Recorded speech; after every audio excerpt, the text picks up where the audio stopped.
To build a new house, to build a strong house, you need to make a strong foundation, a good foundation, right? If you don't put anything for the foundation to be strong, then you will start to notice in time that the foundation is not strong. And if you do nothing to fix it, the foundation will break. Well, the same with us humans. When we came to this world as kids, we needed a strong foundation. A foundation that supposed to help us to feel safe, to feel loved, to feel good enough. For example, we needed someone outside, yeah, to make us feel safe. We needed a roof. We needed a house. We needed water. We needed food.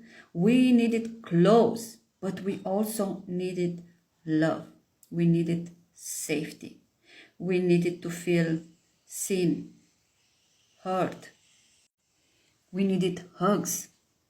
Now, if you had all these things, then you know inside you that you are strong enough, that you are safe, that no matter what happens, you have people to support you, to help you move forward if you encounter a challenge. Now, not all the people received all these things they needed for a strong foundation. Some people and most of us had experienced negative situations, negative experiences in our lives as kids. And those experiences, negative experiences we had, made us as kids to feel in a certain way and to believe things about ourselves, other people, and the world. Some of us had experienced things in our lives that made us feel unsafe, that made us feel like we are not good enough, we are not worthy, we are not lovable. And those feelings and beliefs we had formed, we had created, affected our childhood, affected our performance in school, affected our relationships with other children. And if you did nothing to fix those feelings and beliefs, now as an adult, you might notice that some things are not okay. Your relationship maybe is not okay. Your health maybe is not okay. At work you are not happy. As I said, in our childhood, many of us had experienced some situations that could make us feel that we are not good enough, we are not lovable, we are not important, or we are not safe. And I would like to share with you some examples. So just think, as a child, you see your both parents going to work all day long, and they leave you with someone else to take care of you, to look after you. As a child, what do you think? That for my parents, I'm not good enough. That for my parents, the work is more important, money are more important. We create these beliefs with the mind of a child, okay?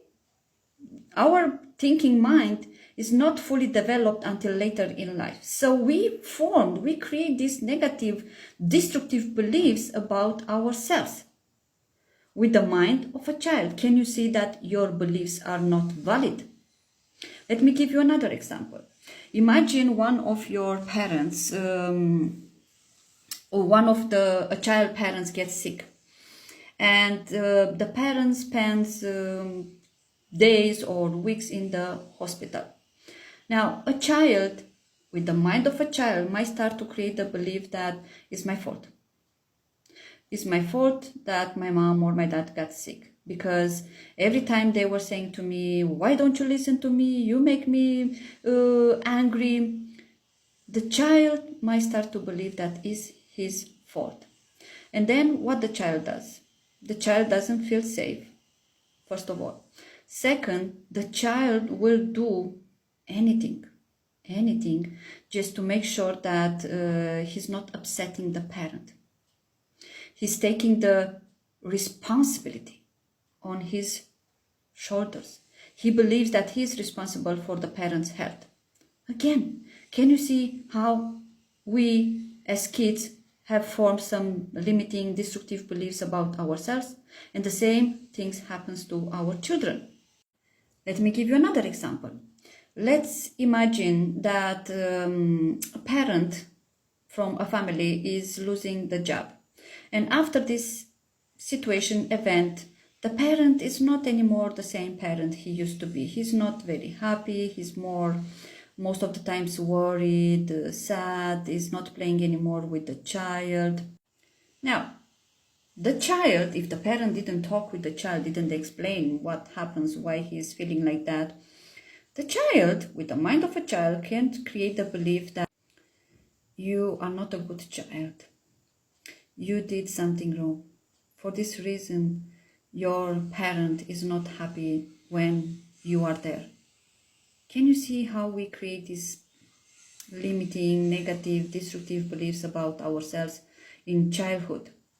Now, we know that those beliefs are not true. We know that those beliefs are not true.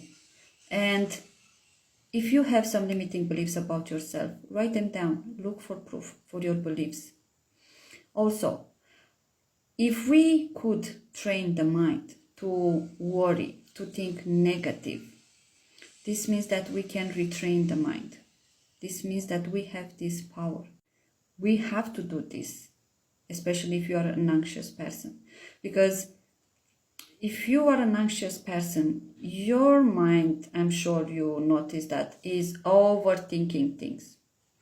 You cannot sleep well.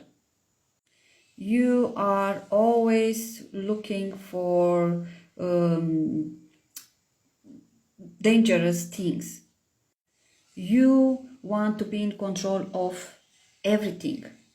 Now, if you are one of those children who unfortunately had experienced more negative things in their lives, of course you have more limiting negative beliefs.